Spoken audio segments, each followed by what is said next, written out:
औज़ुबिल्लाहिमिनश्शैतानिर्रजीम बिस्मिल्लाहिर्रहमानिर्रहीम अस्सलाम वालेकुम। मैं सरफ़राज़ अहमद में आपकी खिदमत में हाज़िर हूँ और आज का हमारा जो टॉपिक है वो है problems with prenatal development. Prenatal development जो माँ के पेट में बच्चे की जो डेवलपमेंट हो रही होती है उसमें कौन कौन सी इश्यूज़ और प्रॉब्लम्स और डिजीज़ हो सकती हैं, उनको किस तरह से हम उनका पता लगाएंगे और उनकी क्या इफ़ेक्ट्स हो सकते हैं, वो सारे डिटेल में जानने के लिए आइए आज के लेक्चर का आगाज़ करते हैं। जी, सबसे पहले ये 2 किस्म की ज़्यादा प्रॉब्लम्स होती हैं। एक जेनेटिक प्रॉब्लम्स हो सकती हैं और एक एनवायरमेंटल प्रॉब्लम्स हो सकती हैं। तो जेनेटिक प्रॉब्लम्स में 3 जो सबसे इम्पोर्टेंट जेनेटिक प्रॉब्लम्स हैं प्रीनेटल डेवलपमेंट के अंदर, उनमें सबसे पहली जो है और सबसे ज़्यादा जो प्रॉब्लम है वो डाउन सिंड्रोम की है, जिसको ट्राइसोमी 21 कहा जाता है। ये पहले भी हम एक लेक्चर में जो हम बात कर रहे थे, मुख्तलिफ लेक्चर्स के जो हमारी एक सीरीज़ चल रही है, तो उसमें हमने डाउन सिंड्रोम के हवाले से बात की थी। डाउन सिंड्रोम जो है मोस्ट कॉमन जेनेटिक एनॉमली है ड्यूरिंग जो प्रीनेटल डेवलपमेंट, यानी जैसे मैंने पहले बात की कि सबसे ज़्यादा प्रॉब्लमेटिक जो कंडीशन है जेनेटिक नॉर्मली है।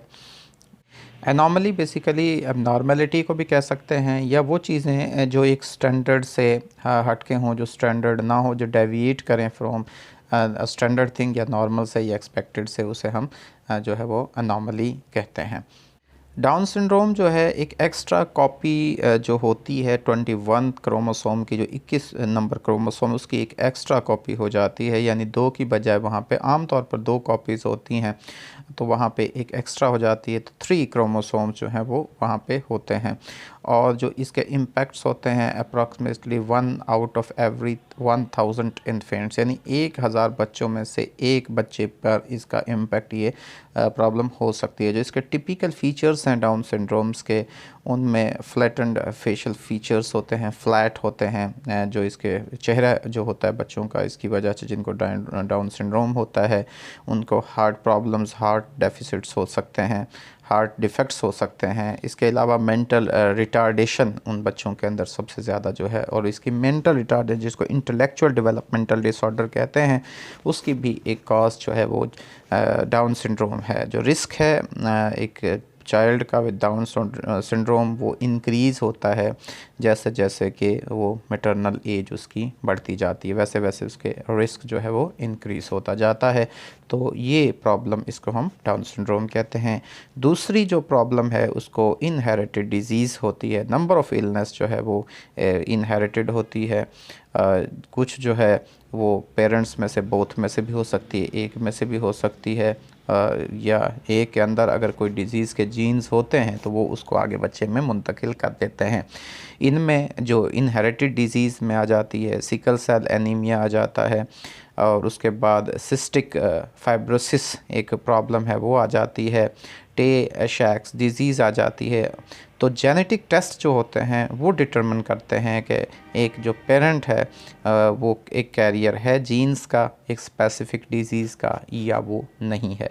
तो इसलिए रिकमेंड यही किया जाता है कि शादी से पहले भी कि जेनेटिक टेस्ट जो है वो करवाए जाएं, और ताकि ये डिटर्म हो सके कि पेरेंट्स में से किसी एक के अंदर वो कैरियर तो नहीं है किसी जीन्स का किसी ख़ास स्पेसिफिक डिजीज़ के हवाले से।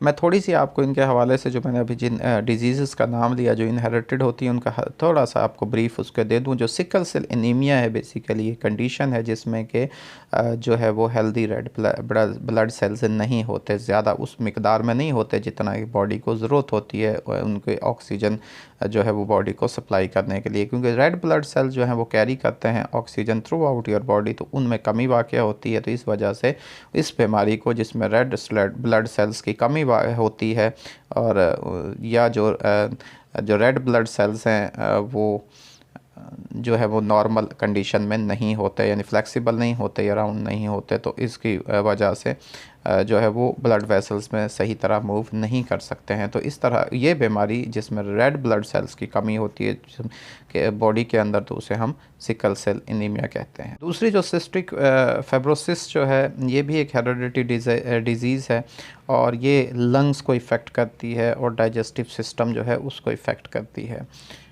इस प्रॉब्लम के अंदर जो है एक बॉडी जो है, बॉडी के अंदर से एक थिक और स्टिकी जो है म्यूकस वो प्रोड्यूस होता है, जो कि लंग्स को बंद कर देता है, ऑब्स्ट्रक्ट करता है पैंक्रियासिस को, और इसकी वजह से एक लाइफ थ्रेटनिंग हो सकती है। और ये जो है नॉर्मल लाइफ से जो है उनकी लाइफ जो है वो कम होती है इस बीमारी की वजह से, जिसको सिस्टिक फाइब्रोसिस कहा जाता है। जी, थर्ड हमारी टे सैक्स डिसीज़ जो है ये भी एक जेनेटिक इनहेरिटेड डिसऑर्डर है, और इसकी वजह से जो है जो नर्व सेल्स हैं ब्रेन के अंदर और स्पाइनल कॉर्ड के अंदर उनकी डिस्ट्रक्शन होती है।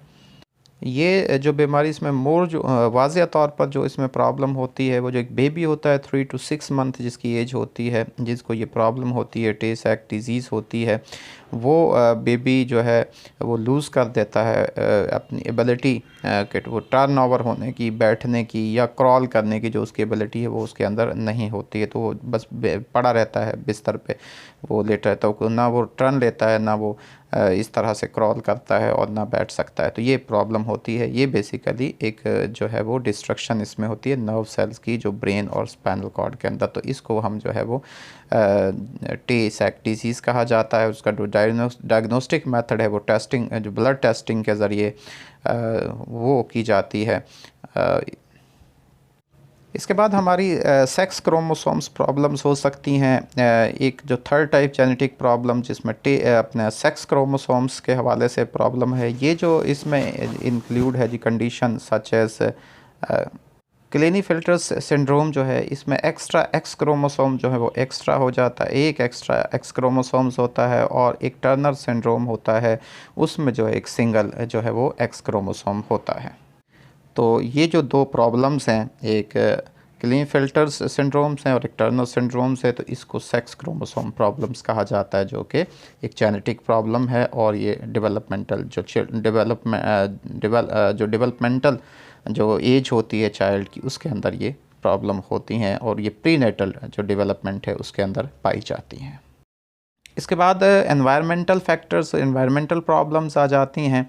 जो एनवायरमेंटल वेरिएबल्स हैं होते हैं, ये भी बहुत अहम किरदार अदा करते हैं प्रीनेटल डेवलपमेंट के अंदर। अगर एनवायरमेंटल एलिमेंट्स हार्मफुल हैं तो फिर तक नुकसानदेह हैं, तो वो इफ़ेक्ट करते हैं फीटस को, जिसको कि टेराटोजिन्स कहा जाता है। टेराटोजिन्स एक प्रॉब्लम जो कि फीटस में जिसमें इफ़ेक्ट आता है, और there are number of teratogens that can harm the foetus. उसके अंदर कौन से हैं? दो इम्पोर्टेंट जो है, एक आता है मैटरनल ड्रग्स यूज़। अगर मैटरनल्स जो हैं वो ड्रग का यूज़ करती हैं, सबस्टांस का यूज़ किया जाता है मदर के ज़रिए से, उसके भी डिवोस्टेटिंग कॉन्सिक्वेंसेस होते हैं, तबाहकुन कॉन्सिक्वेंसेस होते हैं फीटस के लिए। तो स्मोकिंग जो है वो लो बर्थ वेट के साथ लिंक करती है। एक बच्चा पैदा होगा तो उसका बर्थ रेट लो होगा, और उसके बाद उसकी वजह से उसका इम्यून सिस्टम जो है वो कमज़ोर होगा, उसकी रेस्पिरेशन जो है वो पुअर होगी, और उसका तो न्यूरोलॉजिकल इम्पेयरमेंट उसके अंदर हो सकती है।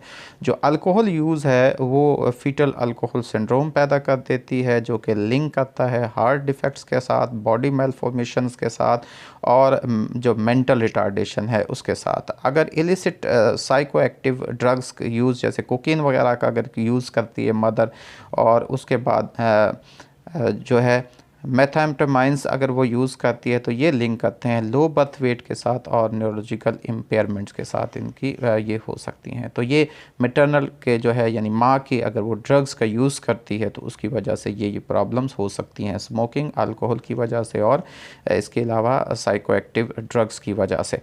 फिर उसके बाद जो मैटरनल डिजीज़ हैं, बहुत सारी मैटरनल डिजीज़ जो हैं वो पाई जाती हैं, जो कि नेगेटिवली इम्पेक्ट करती हैं फीटस के ऊपर। और इसमें हर्पिस है, रेबोला है, और एड्स है। हर्पिस जो वायरस है वो मोस्ट कॉमन मैटरनल डिजीज़ है, और ये ट्रांसमिट हो सकती है फीटस के अंदर, और इसकी वजह से डेफनेस हो सकती है, ब्रेन स्वेलिंग हो सकती है, और मेंटल रिटार्डेशन हो सकती है। तो वो वुमेन जो कि हर्पिस वायरस जिसके अंदर होता है, वो उनको इनकरेज किया जाता है कि वो डिलीवर करें वाया सिजेरियन।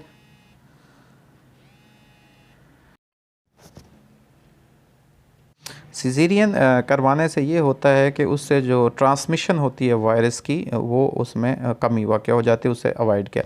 तो इसलिए जो है सिजेरियन का मशवरा दिया जाता है उन औरतों को जिनके अंदर हर्पिस वायरस जो है वो होता है। इसके बाद सेकंड जो रिब्यूला है बेसिकली ये कॉन्टेजियस वायरल इन्फेक्शन है जिसमें कि रेड रैशेस होते हैं। रेड रैशेस की वजह से इसको जाना जाता है। इसको जर्मन मीज़ल्स भी कहा जाता है या इसको 3 डे मीज़ल्स भी कहा जाता है। और ये इसकी जो कॉजेज़ माइल्ड सिम्टम्स होती हैं और ज़्यादातर लोगों में इसकी सिम्टम्स जो है वो अपेयर नहीं होती हैं। तो ये एक वायरल और प्रीडोमिनेंटली ट्रांसमिटेड जो कफ़ के ज़रिए से होता है और ये वायरस जो है प्लेसेंटा से में जो है वो जाता है प्लेसेंटा के ज़रिए से और ये फीटस को जो है वो इफ़ेक्ट करता है।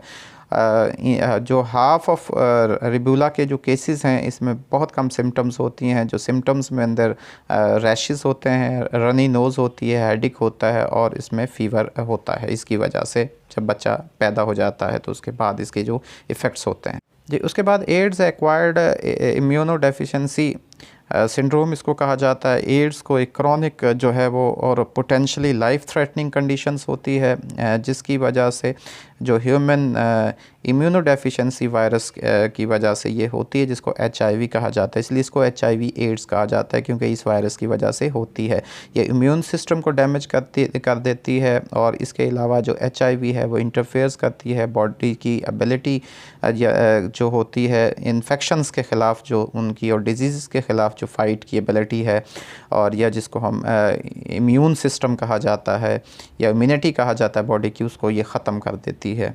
तो ये एड्स होती है। तो ये तो थी जो प्रॉब्लम्स हमने आपके साथ शेयर की जो प्रीनेटल डेवलपमेंट के साथ हो सकती हैं, मदर के साथ हो सकती, मदर के अंदर जो प्लेसेंटा फीटस पल रहा होता है उसके अंदर ये प्रॉब्लम्स हो सकती हैं और उसके बाद जो आने वाला बच्चा है उसके ऊपर ये इफ़ेक्ट कर सकती हैं। तो ये तो था जी आज का हमारा लेक्चर जिसमें मैंने आप लोगों को डिटेल के साथ जेनेटिक प्रॉब्लम्स और एनवायरमेंटल जो प्रॉब्लम्स हैं जो कि प्रीनेटल डेवलपमेंट के अंदर हो सकती हैं उसके बारे में बताया। उम्मीद है कि आपके कॉन्सेप्ट्स क्लियर हो गए होंगे और बहुत सारी नई चीज़ों को आपके नॉलेज में इजाफ़ा हो गया होगा। तो अल्लाह ताला से दुआ है कि अल्लाह ताला हमें हर तरह की बीमारियों से, परेशानियों से महफूज फ़रमाए। अल्लाह ताला हमारी ज़िंदगी में आसानियाँ नसीब फ़रमाए और आसानियाँ तकसीम करने की तौफ़ीक नसीब फ़रमाए। आपका बहुत शुक्रिया। दुआ में याद रखिएगा। अल्लाह।